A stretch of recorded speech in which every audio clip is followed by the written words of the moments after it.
unless a greater effort is made by the government to win popular support, I don't think that the war can be won out there. In the final analysis, it's their war. They're the ones who have to win it or lose it.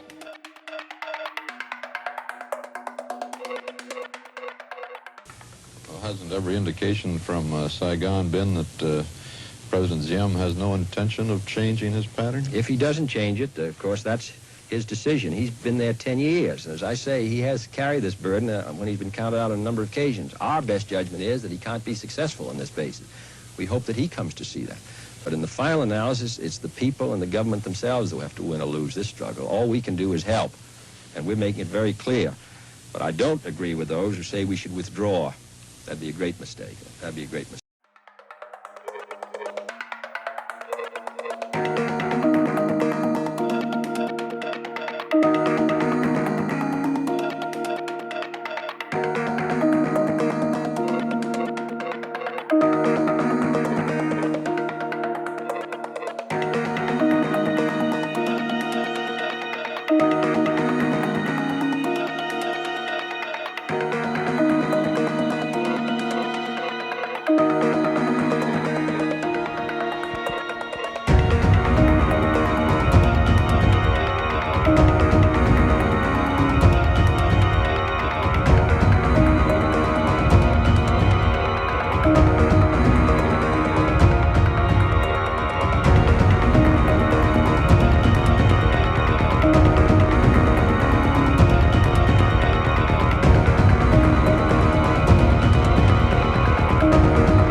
Stuff like that. So I think that the G-men, they were just going through the motions for Washington. See, their hearts were still with their old FBI buddy.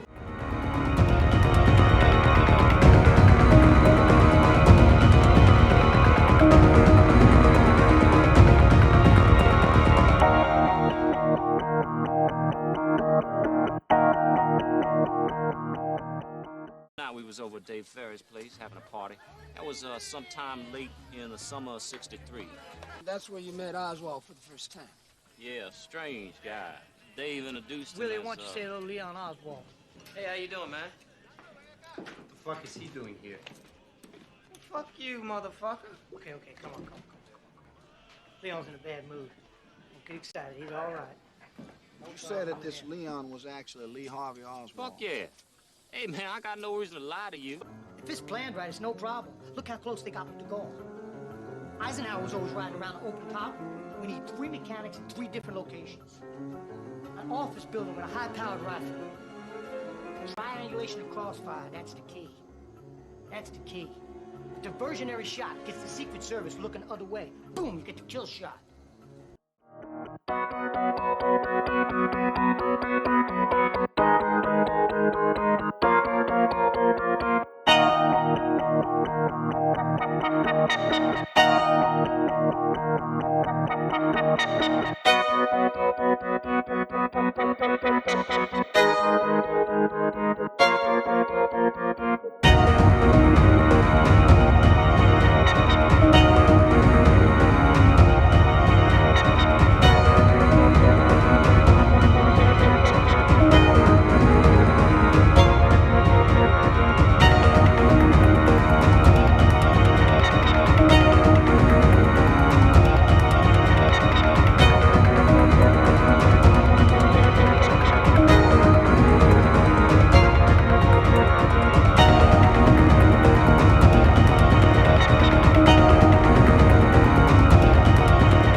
Stuff, you know. They called it Operation Mongoose.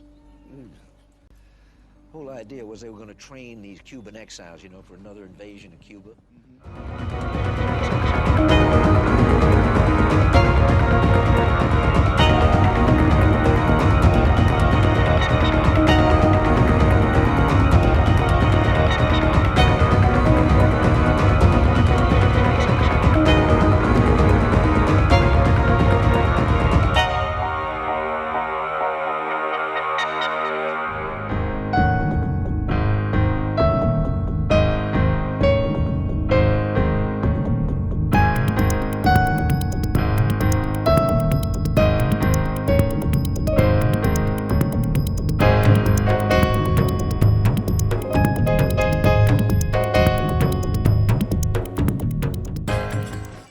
Bertram? Sure I know him. Comes around the quarter. Who is he, Joe? I've been to all the bars. Nobody wants to talk. The big shot businessman. I seen him on the TV news a lot with all the other big shots. The guy's a fag, you know. Goes by another name. What's the other name? Shaw. Clay Shaw. Clay Bertrand is Clay Shaw. The guy who used to run the international trademark. Yeah. What's the big mystery? Everybody down here knows the guy.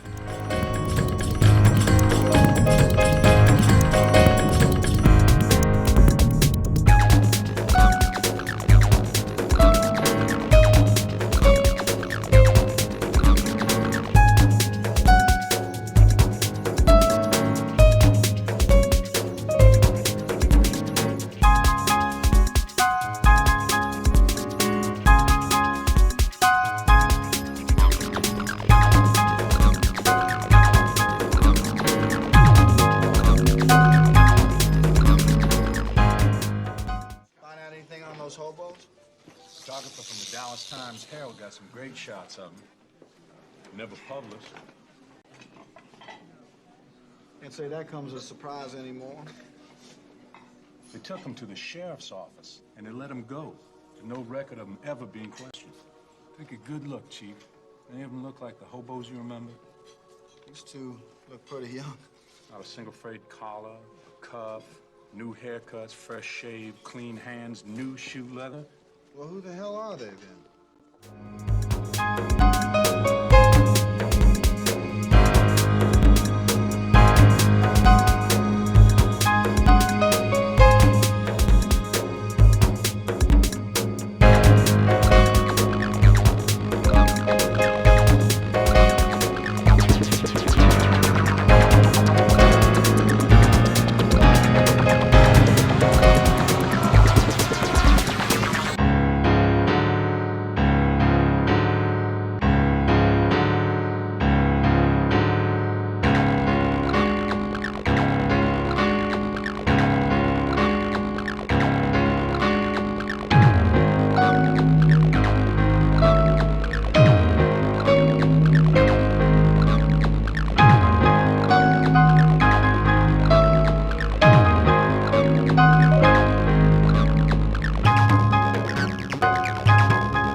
Established as 3 shots in 5.6 seconds. Here. I'm Oswald. Time me. Go.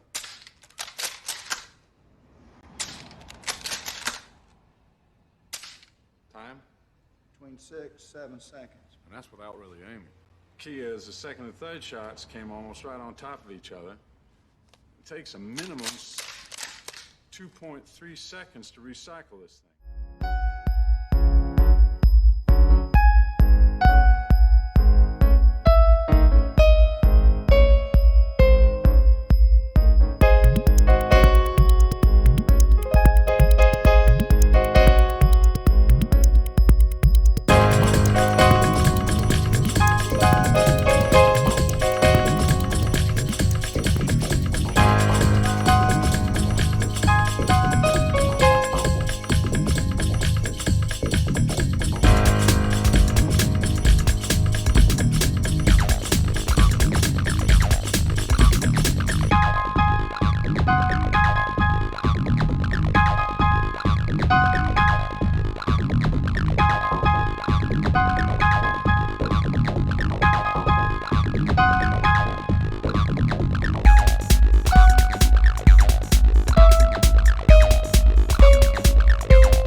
who took the photograph when he was killed.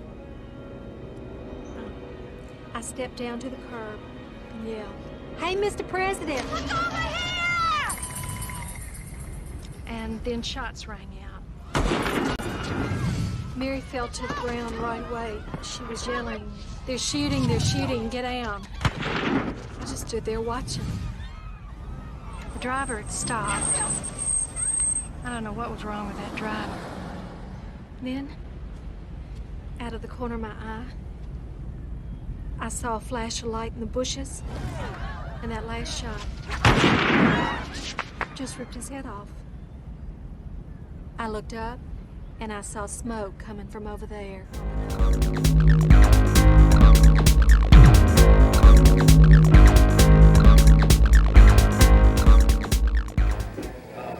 Did you see, were you a witness, did you see the person who fired the... No, I didn't see any person fire the weapon. You only heard it? I only heard it.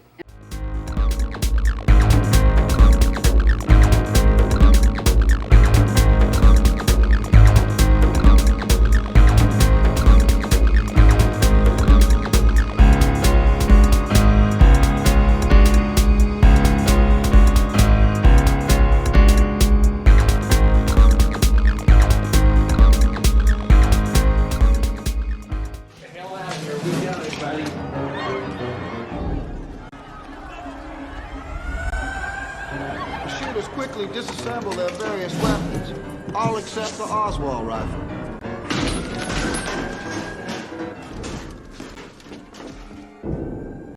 But what the Warren Commission would have us believe is that after firing 3 bolt-action shots in 5.6 seconds, Oswald then leaves 3 cartridges neatly side by side in the firing nest.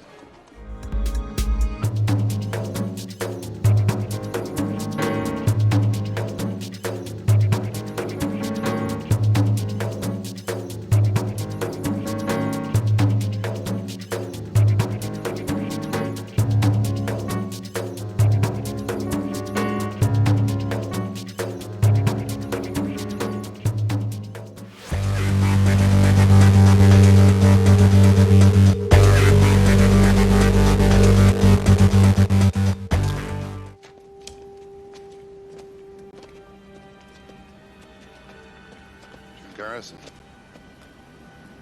Yes? Glad you came. Sorry about the precautions. Well, I just hope it was worth my while, Mr. I could give you a false name, but I won't. Just call me X.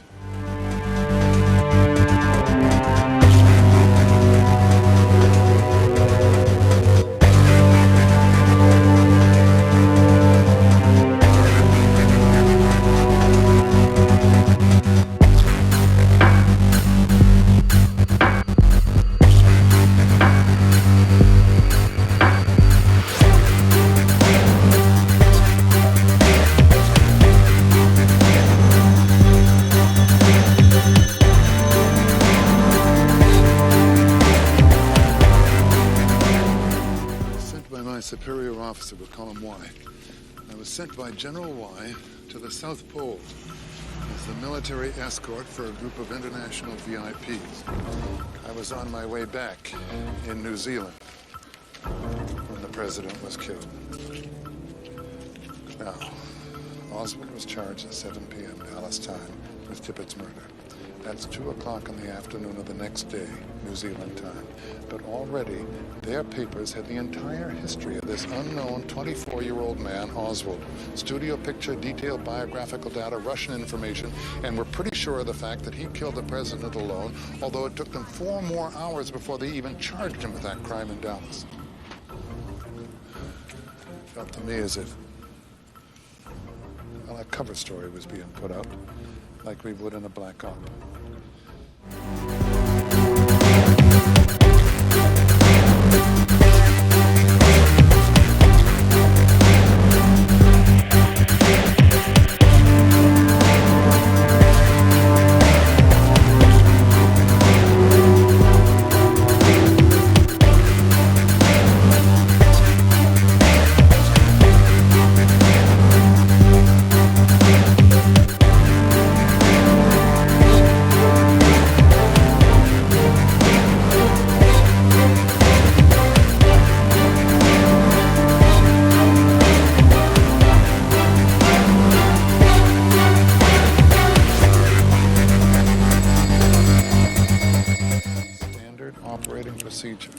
especially in a known hostile city like Dallas, to supplement the Secret Service. I mean, even if we had not allowed the bubble top to be removed from the limousine, we would have placed at least 100 to 200 agents on the sidewalk without question. We would have arrived days ahead of time, studied the route, checked all the buildings, never would have allowed all those wide open empty windows overlooking Dealey, never. We'd have had our own snipers covering the area. The minute a window went up, they'd have been on the radio. We'd have been watching the crowd, packages, rolled up newspapers, coat over an arm. Never would have let a man open an umbrella along the way. Never would have allowed that limousine to slow down to 10 miles an hour, much less take that unusual curve at Houston and Elm. You would have felt an Army presence in the streets that day. None of this happened. It was a violation of the most basic protection codes we have, and it is the best indication of a massive plot in Dallas.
'63. I spent much of September '63 working on the Kennedy plan for getting all U.S. personnel out of Vietnam by the end of 1965. This plan was one of the strongest, most important papers issued from the Kennedy White House. His National Security Action Memo 263 ordered home the first 1,000 troops for Christmas. 26th of November, the day after they buried Kennedy. Gentlemen, I want you to know I'm not going to let Vietnam go like China did. I'm personally committed. And I'm not going to take one soldier out of there till they know we mean business in Asia. Lyndon Johnson signs National Security Memo 273, which essentially reverses Kennedy's new withdrawal policy and gives a green light to covert action against North Vietnam, which provoked the Gulf of Tonkin incident. Just get me elected. I'll give you your damn war. In that document lay the Vietnam War.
No, I did not.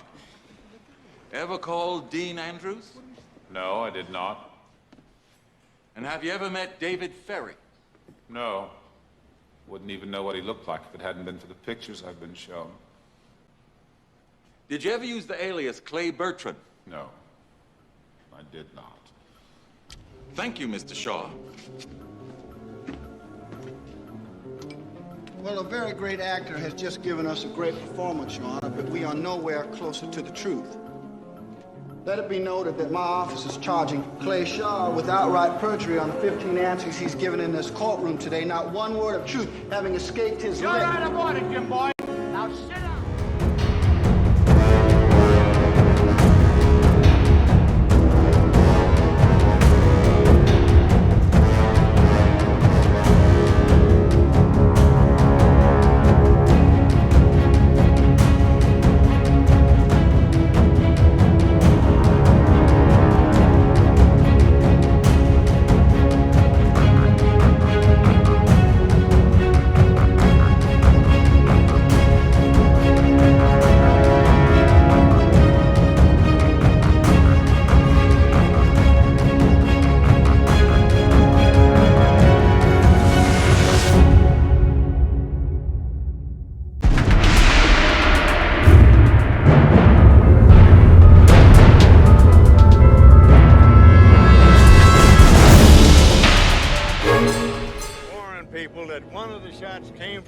behind that picket fence. I heard the report, saw the smoke come out 6 or 8 feet above the ground, right out from under those trees. We, all 4 of us, all railroad men, seen about the same thing. The smoke came from behind the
toward the triple underpass in a rented car, a light blue Valiant.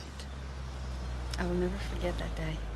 There was quite a bit of traffic, and I stopped alongside this green pickup truck. And I remember it being very noticeable because it had one of its wheels parked up on the side of the curb. And then when I saw the gun, I thought, well, the Secret Service is not very secret. And then the next morning on Saturday, I went down to the FBI office, and the agents showed me some photographs, and I picked out 3 pictures that looked generally like the driver of the truck. That's the man.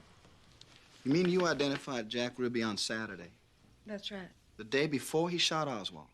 That's right. When I saw him on TV, I was shocked. I turned to my family and I said, that's the man I saw on the truck.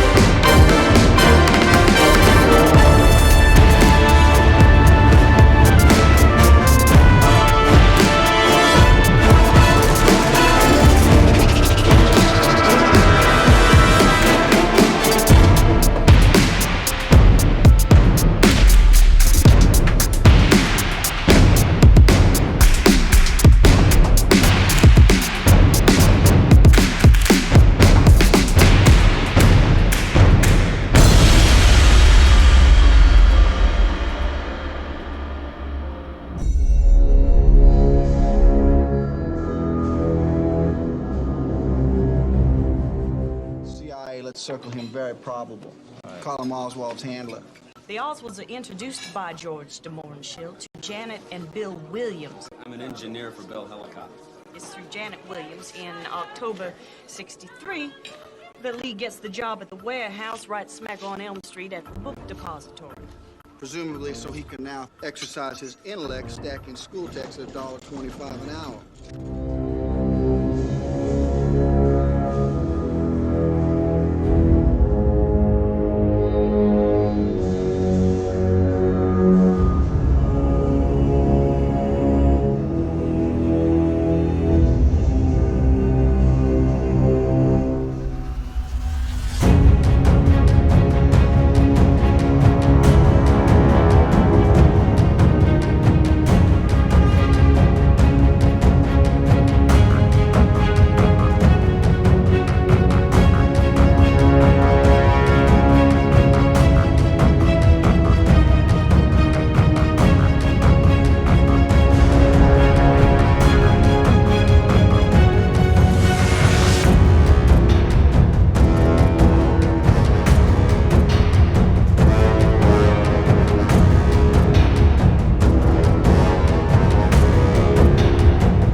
see any violence, Jim. Heart attack, maybe an aneurysm. Looks like natural causes. Proloid? Yeah, I took it once for a low thyroid condition.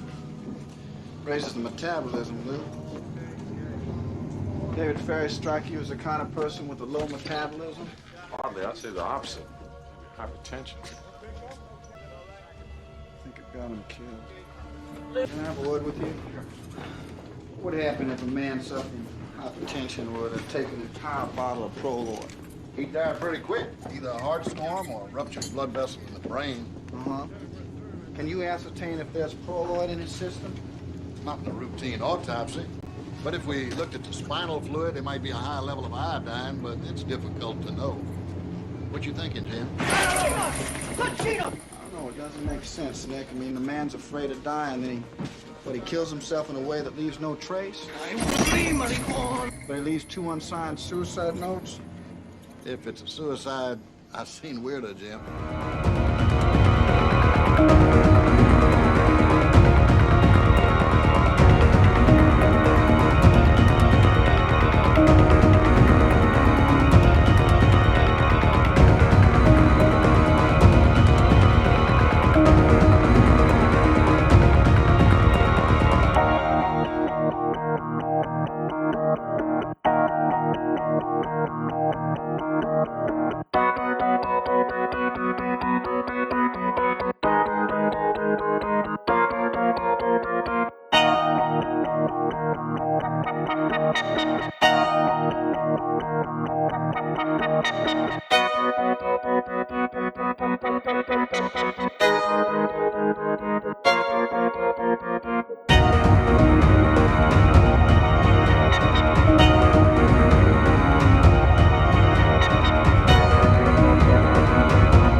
Suscríbete a mi canal de YouTube, dale like y activa las notificaciones.